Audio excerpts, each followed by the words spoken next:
বিসমিল্লাহির রহমানির রহিম। হে সমস্ত জগতবাসী, যে একটি বিষয় আমি বলবো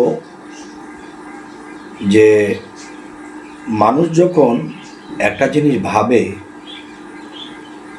যে পৃথিবীতে এসেছি, খাবো, চলবো, কামাই করব, আনন্দ করব, কেউ কেউ এমন কিছু ভাবে। তা আমি তাদের ভাবনার বিপরীতে যে বলবো, ওয়াল্লাযী খালাকাল মাউতা ওয়াল হায়াতা লিআবলুওয়াকুম আইয়ুকুম আহসানু আমালা ওয়া হুয়াল আজিজুল গাফুর। অর্থাৎ আল্লাহ কি বলেছে, আমি মানুষের মৃত্যু ও জীবন সৃষ্টি করিয়াছি পরীক্ষা করার জন্য। তোমাদের মধ্যে কে কর্মে উত্তম, তিনি পরাক্রমশালী ও ক্ষমাশীল। তবে হে সমস্ত জগতবাসী, আজকের এই আলোচনাটি আমি এই বিষয়ে করব যে মানুষ যখন কিছু একটা ভাবে বা কিছু একটা বলে, তখন কিছু কিছু কথা ফলে সেটা কেমন বলে থাকে, আল্লাহ তুই আমার মরণ দেস না। একদিন, 2 দিন, 3 দিন বলেছে, একদিন তার মরণ হয়ে গেছে। আবার দেখা যায় কি যে কেউ কিছু কথা বলেছে, তার তো মরার ইচ্ছা নেই, তবু অভিনয়ের সাথে বলতেছে যে আল্লাহ আমার মরণ কেন দিল না। কিন্তু দেখবেন হঠাৎ করে লোকটি মারা গেছে। এরকম হয়তো আপনাদের চোখে পড়েছে কিনা জানি না, আমার জীবনে দেখতে গেলে আমি পেয়েছি। আচ্ছা, তো আজকের এই আলোচনাটি আপনাদের সাথে যে করব, সেই আলোচনাটির মূল আমি যদি বলতে চাই, তাহলে সেটি হলো কি, যে একজন মানুষ যখন একজন কামেল মুর্শিদের কাছে বায়াত গ্রহণ করে কোরআনের অনুসারে, তখন কিন্তু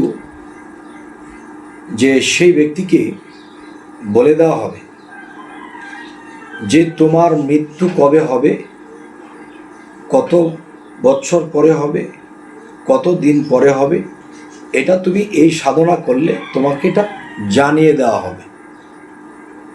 আরও একটা বিষয় হলো, কেউ যদি ভাবে যে আমি একটা কাজ ধরবো, কাজটা অনেক বড়সড় কাজ, এখন এই কাজটি করতে গেলে আমার কাজটি কি হবে কি হবে না, এই খবরটা যদি আপনি জানতে চান, তাহলে সেই বিষয়ে আপনার মুর্শিদ আপনাকে একটা সাধনা দেবে। আপনি যদি সেই সাধনাগুলো করতে পারেন, তাহলে আপনি যে কাজে হাত দিবেন এটা হবে কি হবে না এটা জানতে পাবেন। তখন দেখবেন যে মানুষের জীবনে অনেক লস খায়, লোকসান হয়ে যায়, ব্যবসা বাণিজ্যে ধরা খেয়ে যায়, কিন্তু সে যে ধরা খাবে সে কিন্তু জানতো না। কিন্তু সে যে জানতো না, কিন্তু জানার পদ্ধতি আল্লাহ রেখেছে। তাহলে সেই পদ্ধতি কিন্তু আপনার মুর্শিদ আপনাকে দেবে। আরও একটি বিষয়, যে আপনার কাছে একজন মানুষ টাকা ধার চাইতে এসেছে, এখন আপনি কি করে বুঝবেন আপনার থলে ভরা টাকা আছে? আপনি কি করে বুঝবেন যে তিনি আমার টাকাটা নিয়ে একদিন ঠিকঠাক মতো ফেরত দিবে? এটার কি শিওর? এটা কি সেই ব্যক্তিটি আপনাকে টাকাগুলা নেবে হাওলাত হিসেবে, আবার ঠিকঠাক ফেরত দিবে? যদি সেই লোকটি ফেরত দেয়, তাহলে কি করে বুঝবেন? আর যে টাকাটা মেরে খাবে আর দেবে না, সেটা কি করে বুঝবেন? আপনার মুর্শিদ আপনাকে এই জ্ঞানটাও দিয়ে দেবে যে বাবারে, এটা দেখলে এটা বুঝবে, সেটা করলে এটা বুঝবে। আরও একটি বিষয় হলো যে আপনি আপনার মেয়ে, ছেলে বা ভাই বোন বা কাউকে আপনি বিয়ে শাদী করাবেন। এখন বিয়ে শাদী করাতে গেলে যে আপনার ছেলেকে আপনি যেখানে বিবাহ করাবেন, আপনার ছেলের কাছে কি কোনো ভালো মেয়ে আসবে ঘরের ঘরণী হয়ে, নাকি খারাপ মেয়ে আসবে সংসারটাকে ভাঙচুর করবে? আপনি কি করে বুঝবেন? যদি বুঝেন যে ভালো হবে তাহলে বিবাহ করাবেন, আর যদি খারাপ হয় তাহলে করাবেন না। তাহলে ভালো যে হবে খারাপ যে হবে এটা বোঝার কি কৌশল?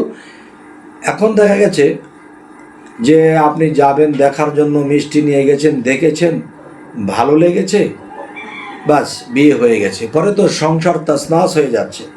কারণ যেই বংশ, যেই ধরনের মানুষ, ওই ধরনের মানুষ এদের সাথে মিল করে আনার মতো চক্ষু আল্লাহ মানুষকে দান করেছে। বিশেষ করে যারা ভক্ত আসে তারাও কিন্তু এটা জানতে পারবে, এটা বুঝতে পারবে যে তুমি যখন এই বিষয়টা করবে তখন তুমি বুঝবে যে ছেলেটার সাথে মেয়েটা মানাবে এবং সারা জীবন সুখে থাকবে।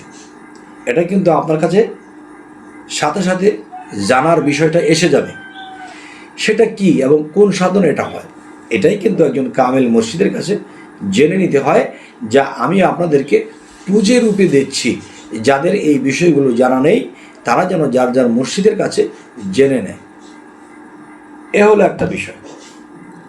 আর একটা বিষয় কি, যে এমন এমন বিষয় আছে যে ছেলেমেয়েরা দেখতেছে আমার পিতা মাতা বৃদ্ধ হয়ে গেছে, তারা কোন দিন চলে যায় ঠিক ঠিকানা নেই। তাহলে এটা কিভাবে আপনি জানতে পারবেন যে তারা কতদিন পরে তারা এই দেহ ত্যাগ করে চলে যাবে? তাহলে আপনার কামেল মুর্শিদ আপনাকে সেই সাধনা দেবে। যখন আপনি সেগুলো করবেন তখন সেই খবরটা পর্যন্ত পেয়ে যাবেন যে আপনার পিতা মাতা কতদিন বেঁচে থাকবে। এবার আসবো, বিশেষ করে দেখেন একজন মানুষ মাথার ঘাম পাতায় ফেলে 2 লাখ, 2.5 লাখ বা 3 লাখ টাকা সে জমাইছে। এখন তার চিন্তা হলো এরকম খাটাখাটনি করে এরকম কতদিন করতে পারবো, একসময় শরীরটা পড়ে যাবে, এরকম খাটতেও পারবো না আর এরকম টাকাও পাবো না।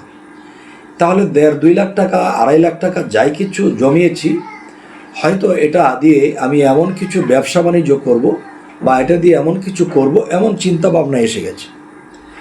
তখন কি হলো, তখন দেখা যায় যে আপনি কামেল মুর্শিদের কাছে গিয়েছেন, গিয়ে বলতেছেন বাবা আমি এরকম একটা ব্যবসা করতে চাই যাতে আমার উন্নতি হয়, আমার যেন অবনতি না হয়। তাহলে তিনি যদি কামেল মুর্শিদ হয় তিনি কিন্তু আপনাকে সেই পদ্ধতি দেখাবে, জানাবে, বোঝাবে যে বাবারে তুমি এই কাজটি করো এবং এই জিনিসগুলো এই কাজ করো, করে তুমি যাই কিছু দেখবে বুঝবে আমার কাছে আসবে, আমি বলে দেব এবং আমি যা কিছু দেখব সেই দেখাটা তোমার সাথে মিলাও। তখন মুর্শিদ বলে দেবে বাবারে তুমি ব্যবসাটা করতে গেলে 2.5 লাখ টাকাই মার খাবা। দেখা যায় অনেককে যা বলে দিয়েছে তাই ফলেছে। আবার যদি কেউ বলে যে এই 2.5 লক্ষ টাকা তুমি যদি কাজে লাগাও, কোন ব্যবসা করবে? এই ব্যবসা করবে। হ্যাঁ, তুমি বৎসর ঘুরতে না ঘুরতে তুমি পুঁজি উঠিয়ে ফেলবে এবং তোমার আরও দ্বিগুণ লাভ হয়ে যাবে। যাও, ঠিক তাই হলো। তো এখন বিষয় হলো যে পীরে আল্লাহ প্রাপ্ত বিষয় সত্য তত্ত্ববিধান পীরের কাছে। তো তত্ত্ববিধান পীরের কাছে সেটা কোন তত্ত্ব? দেহতত্ত্ব, আত্মতত্ত্ব, সৃষ্টিতত্ত্ব? শুধু তাই নয়, যদি পৃথিবীতে কেউ জয় হইতে না পারে তাহলে কিন্তু কোনো জায়গায় সে আর জয় হবে না। তাই বলতে চাই একজন কামেল মুর্শিদের কাছে গেলে অবশ্যই এই চিন্তাটা মাথায় রাখতে হবে যে আমরা ঘর থেকে বাহির হইবার সময় যখন প্রথম কায়িক বা প্রথম পা ফালাই, ওই প্রথম পা ফালানোর আগেই আপনার কিছু কর্ম আছে, যা কিছু বলে, যা কিছু ভিতরে পাঠ করে সেখানে পা রাখবেন। এ হলো একটা বিষয়। যে বিষয়ে পা রাখছেন আপনি একটি জায়গায় চলে যাবেন, যেই কাজে যাবেন সেই কাজটি হবে কি না এটাও কিন্তু আপনি জানতে পারবেন। সেই কামেল মুর্শিদ আপনাকে সেই পদ্ধতি দিয়ে দেবে। তবে হে সমস্ত জগতবাসী, আজকে আপনাদের সামনে এই আলোচনাগুলো কেন করেছি জানেন? কারণ পৃথিবীতে মানুষ না বুঝে অনেক লস খাচ্ছে, অনেক ক্ষতিগ্রস্ত হচ্ছে। দেখা গেছে কেউ জীবনে একটা সম্বল করেছে, সমস্ত কিছু হারিয়ে ফেলেছে কারো কথায়, কারো বিশ্বাসে। তখন তো সেই ব্যক্তি এমন একটা অবস্থা যে সে মনে হয় আর বাঁচবে না, জীবনে যাই কামাই রোজগার করেছি সমস্ত কিছুই চলে গেল।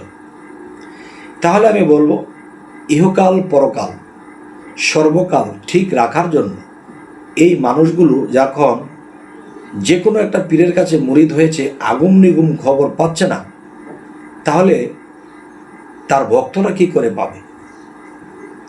তাহলে আমি এটাই বলবো, দুনিয়াতে যদি আপনি একজন ভালো মানুষ থাকেন, দুনিয়াতে যদি আপনি একজন ফ্রেশ মানুষ থাকেন, পৃথিবীর মানুষকে সেবা করে থাকেন, তাহলে মানুষের মধ্যেই ঈশ্বর বাস করে।